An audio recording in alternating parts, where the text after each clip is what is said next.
Ada yang sakit atau ada yang pilek? Tidak. Alhamdulillah semuanya sehat. Oke, baik. Pada pertemuan kali ini kita akan coba membahas materi selanjutnya. Untuk kemarin itu materinya tentang sistem pencernaan. Nah, untuk memulai pembelajaran silahkan kita berdoa terlebih dahulu. Berdoa dimulai.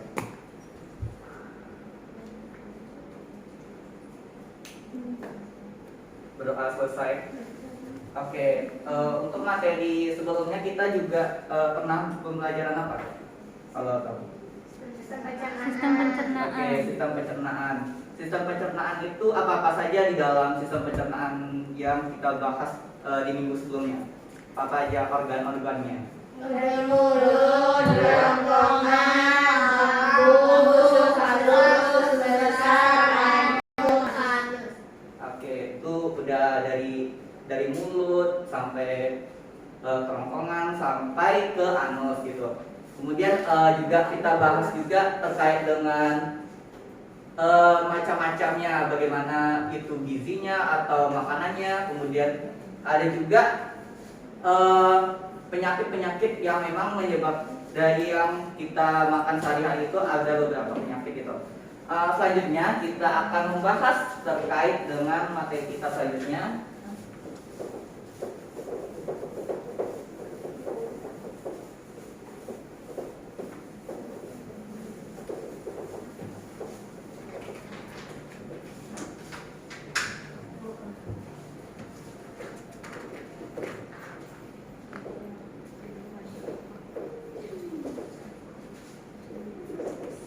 Oke, untuk materi selanjutnya kita akan mempelajari tentang enzim. Sebelum itu saya ingin bertanya, siapa yang tahu apa itu enzim? Ada yang tahu? Tidak. Oke. Sebelum itu kita kenali dulu si enzim ini apa gitu. Dan enzim ini merupakan suatu benda yang notabene itu protein gitu, dan memiliki fungsi sebagai biokatalisator. Mungkin ada yang tahu biokatalisator? Ya, mempercepat laju reaksi.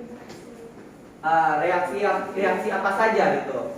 Mungkin kita lihat dulu untuk reaksinya itu, misalnya saja dalam sistem pencernaan gitu, pencernaan pada manusia gitu, yang sudah dibahas di materi sebelumnya.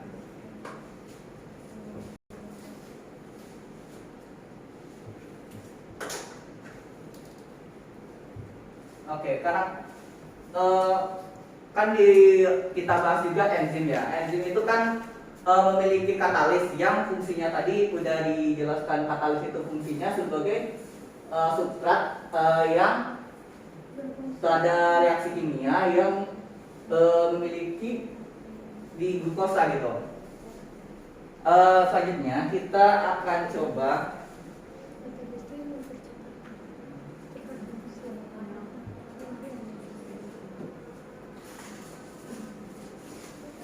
terkait dengan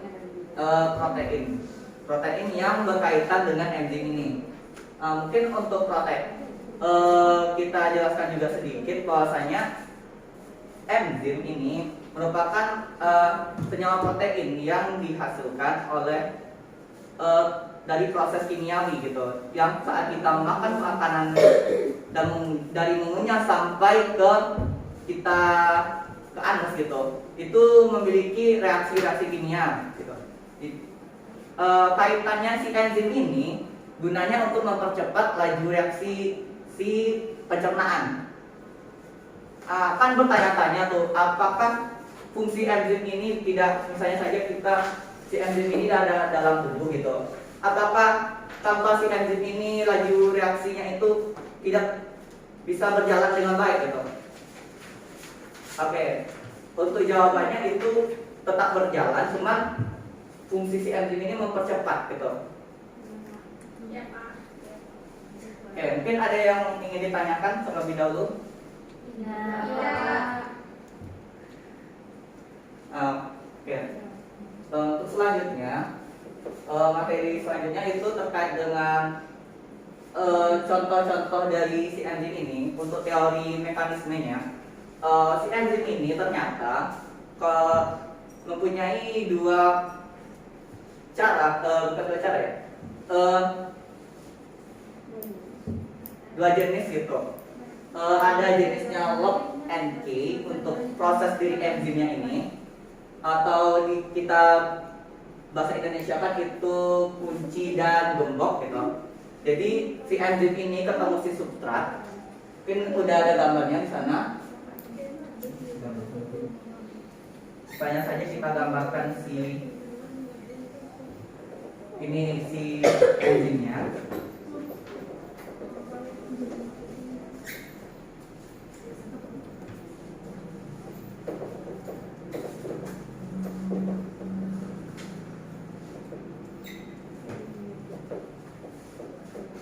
Oke, nanti dia akan ketemu, akan menyatu, menyesuaikan dengan bentuknya.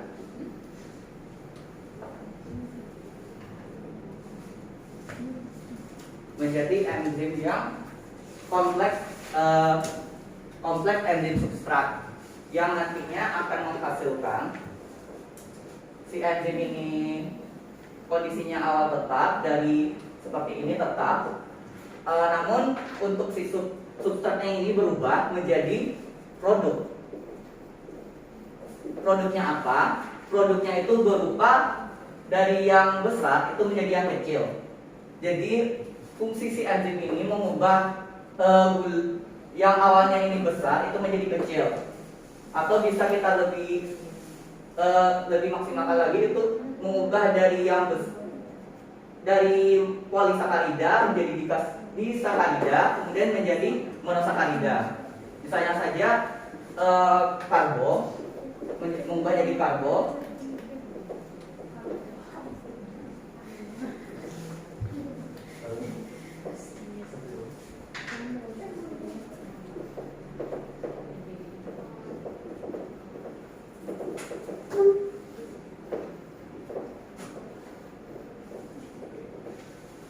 Oke, next, mungkin materi selanjutnya. Oke.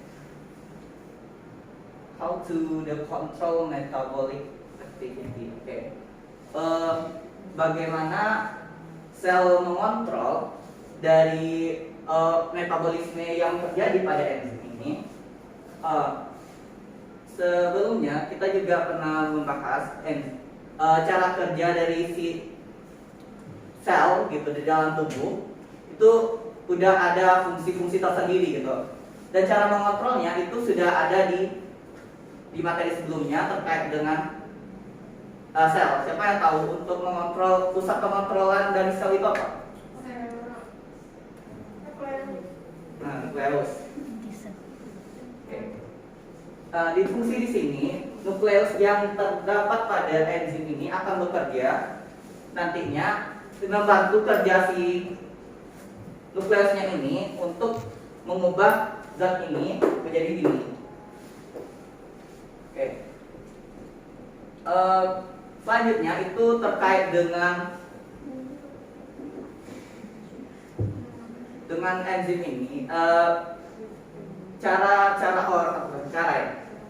Terkait dengan metabolisme di dalam tubuh kita gitu. Kan kita juga berbeda-beda gitu, tergantung dari situasi kondisi tubuh. Tidak bisa misalnya saja itu umur seseorang itu mempengaruhi kerja dari metabolisme di dalam tubuh. Hal itu berkaitan juga dengan si enzim ini. Jika misalnya saja si enzim ini mengalami suhu yang sangat tinggi, akan dapat mempengaruhi dari kerja dari si enzim dalam melakukan metabolisme di dalam tubuh. Oke, selanjutnya terkait dengan kondisi jenis si orangnya gitu. Itu mempengaruhi juga aktivitas dari si enzim. Selanjutnya yaitu kondisi tubuh dari pengguna, selanjutnya ada temperatur badannya dan kondisi fisiknya. Mungkin untuk penjelasan terkait dengan aktivitas dari si enzim ini sudah dijelaskan tadi. Kita di next.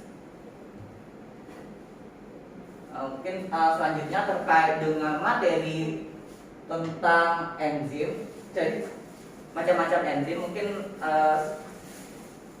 kita bagi 3 kelompok terkait dengan materi ini.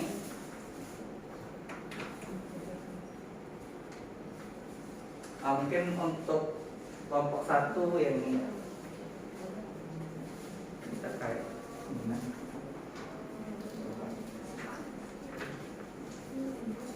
oke, udah dibagi menjadi 3 kelompok terkait dengan enzim gitu. Mungkin saya ingin bertanya kepada kelompok yang memegang mulut siapa? Rongga mulut.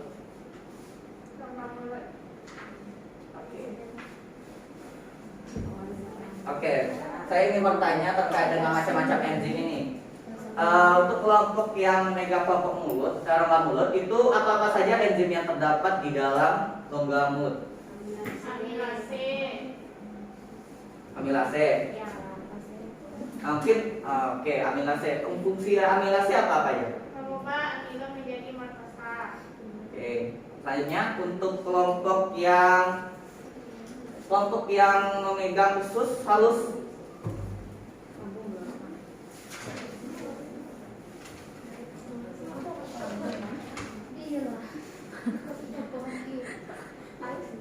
Kapsul.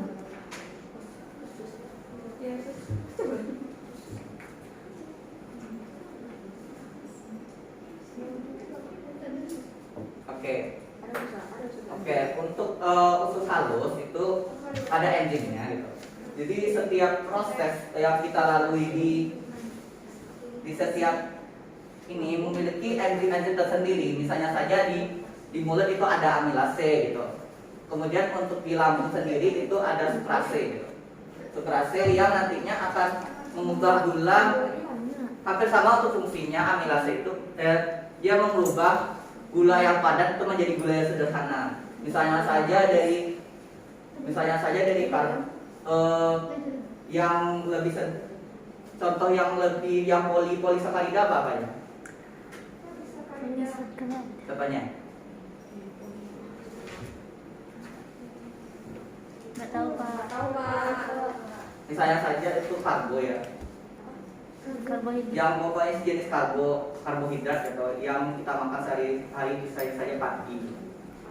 Oke. Yang akan diubah jadi yang sederhana gitu. Oke. Dan selanjutnya yang memegang pada lambung. Oke, coba dijelaskan apa-apa saja untuk enzim yang terdapat pada Di lambung ada enzim pepsin, enzim renin, dan asam klorida, Pak. Kalau asam klorida berfungsi untuk membunuh bakteri yang terbawa masuk bersama makanan. Kalau enzim pepsin mengubah protein menjadi pepton, enzim renin mengubah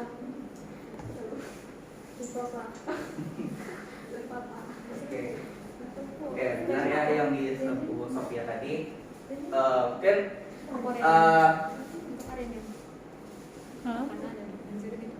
terkait dengan si enzim ini udah kita jelaskan bahwasanya enzim ini memiliki sesuatu tersendiri gitu. Oke. Untuk ciri-cirinya si enzim ini yang pertama yaitu sebagai biokatalisator. Apa ya? Ya biokatalisator itu apa? Itu bisa belum. Biokatalisator itu merupakan mempercepat laju reaksi gitu. Kemudian ada juga tidak dapat bereaksi dengan enzim yang lain. Maksudnya di sini misalnya saja amilase tadi itu mengubah apa? Mengubahnya menjadi Maltosa gitu. Karena mengubah amilum menjadi maltosa, jadi enzim amilase ini hanya mengubah bagian, bukan tidak bisa mengubah protein gitu. Protein siapa yang mengubahnya? pepsin. Pepsin. Oke. Mungkin selanjutnya terkait dengan lebih spesifik, sudah dijelaskan tadi bahwasanya lebih spesifik di sini maksudnya karena setiap enzim ini tidak sama ke enzim yang lain gitu, berbeda-beda fungsinya. Fungsinya tadi ada yang mengubah ada yang mengubah lemak jadi asam lemak gitu, ada yang mengubah protein menjadi asam amino, kemudian ada yang mengubah jadi yang padat menjadi yang sederhana gitu. Hal itu membuat si enzim ini itu tidak sama dengan enzim yang lain. Kemudian selanjutnya dia aktif gitu, aktif dalam secara reaksi kimianya itu aktif sekali dalam bereaksi gitu dalam tubuh. Kemudian dapat terjadinya pertukaran gitu atau terjadinya pertukaran dan reaksi yang cepat gitu. Karena sifatnya itu mempercepat sehingga reaksi pada enzim ini itu mempercepat laju reaksi metabolisme gitu. Dan selanjutnya itu dibutuhkan sangat yang kecil gitu. Dan selanjutnya dapat mempengaruhi lingkungan. Selanjutnya untuk faktor yang mempengaruhi apa-apa saja kerja si enzim ini. Mungkin ada yang tahu apa-apa saja untuk faktor yang mempengaruhinya? pH, temperatur, suhu, konsentrasi zat, inhibitor. Ya. Oke, yang pertama yaitu ada pH. pH di sini karena setiap enzim itu memiliki pH yang berbeda-beda dengan konsentrasi yang berbeda-beda, maka untuk setiap enzim itu tidaklah sama gitu. Misalnya saja itu enzim amilase itu sekitar 7 lebih gitu. Sementara yang pepsid itu kurang dari 7 gitu. Hal itulah membuat terjadinya faktor, misalnya saja kalau diletakkan di dalam yang tidak kesesuaian dengan si enzim ini, bisa saja enzim ini bisa rusak gitu dan tidak maksimal lagi fungsinya sebagai si enzim. Kemudian ada juga temperatur. Temperatur ini karena setiap suhu yang berbeda-beda, maka enzim ini dapat, jika melebihi atau kurang, itu dapat merusak dari fungsi dari si enzim. Kemudian ada konsentrasi substratnya atau yang substratnya ini itu apakah nantinya akan sama banding dengan si enzim ini atau melebihi.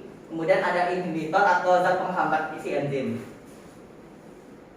Mungkin untuk materi ini mungkin saya cukupkan untuk materi enzim. Mungkin ada yang sebelum itu ada yang ingin ditanyakan terkait enzim? Tidak. Oke, jika tidak ada mungkin ada soal latihan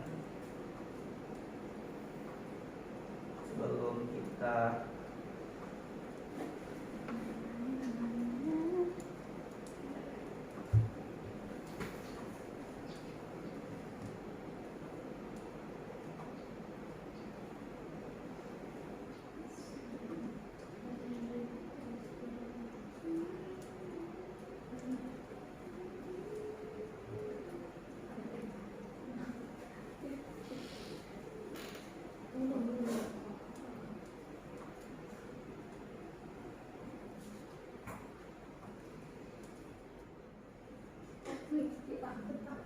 udah kelihatan? Sudah, Pak. Oke, untuk soal evaluasi terkait enzim mungkin untuk soal 1 dan 2 siapa yang bisa menjawab? Merupakan penyusun enzim pada enzim berfungsi dalam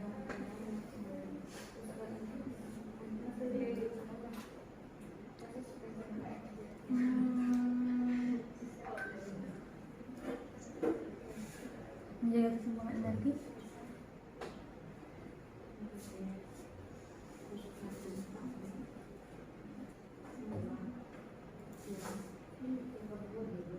Gugur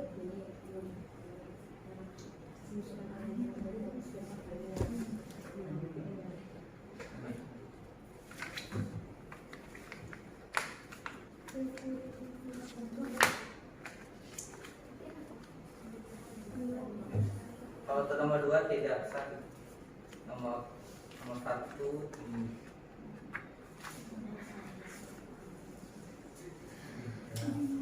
Oh, beda.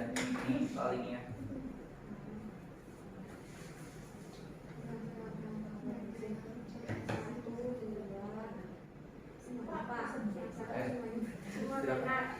Semua benar. Ada jawaban yang berbeda? Tidak sama, Pak. Oke, berarti jawabannya benar. Oke, yang pertama untuk hal-hal yang mempengaruhi enzim itu pertama temperatur, kedua suhu, kemudian inhibitor di enzim ini, kemudian perubahan pH. Oke, soal kedua siapa yang ingin menjawab? Silakan Putri Aulia. Biokatalisator. Kenapa? Dia mempercepat reaksi. Mempercepat reaksi. Oke. Soal nomor 3, silakan dijawab.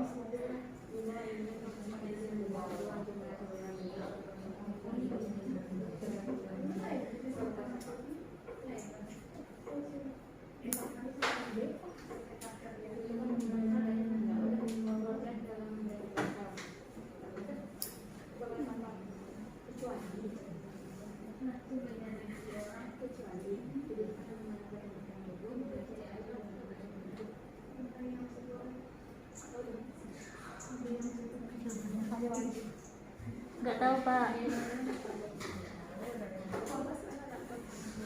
Oke, kita bahas nomor 3 ya. Untuk di bawah ini merupakan termasuk sifat enzim yang benar kecuali kalau untuk nomor B itu benar ya. Ya, Pak. Sebagai katalisator, kemudian membutuhkan jumlah yang sedikit gitu. Kalau apa? Berarti A gitu.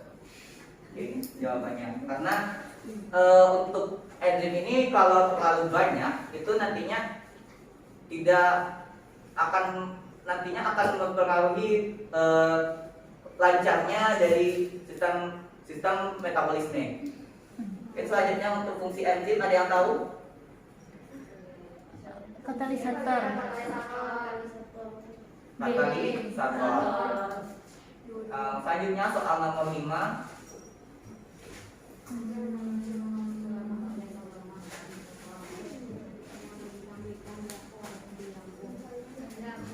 Dua. Nomor 2. Ada yang lain? Enggak.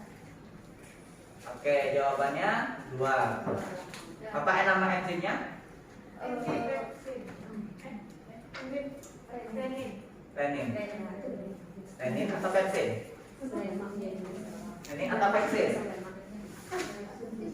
Renin. Oke.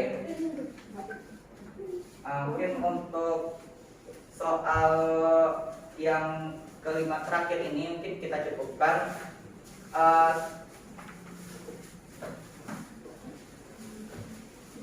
Kita ada KPD dan selanjutnya saya akan bagi menjadi 3 kelompok lagi. Silakan kelompok yang tadi gimana? Kelompok 2, kelompok 3. Jadi ini untuk praktek kita minggu depan. Jadi silakan dipelajari lagi terkait dengan materi ini. Semoga untuk kedepannya lebih dimaksimalkan kembali gitu.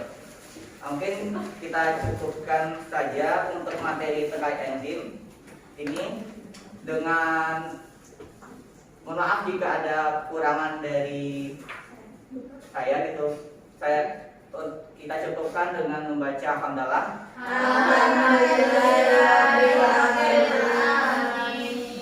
Oke. Saya akhiri. Assalamualaikum warahmatullahi wabarakatuh. Waalaikumsalam warahmatullahi wabarakatuh.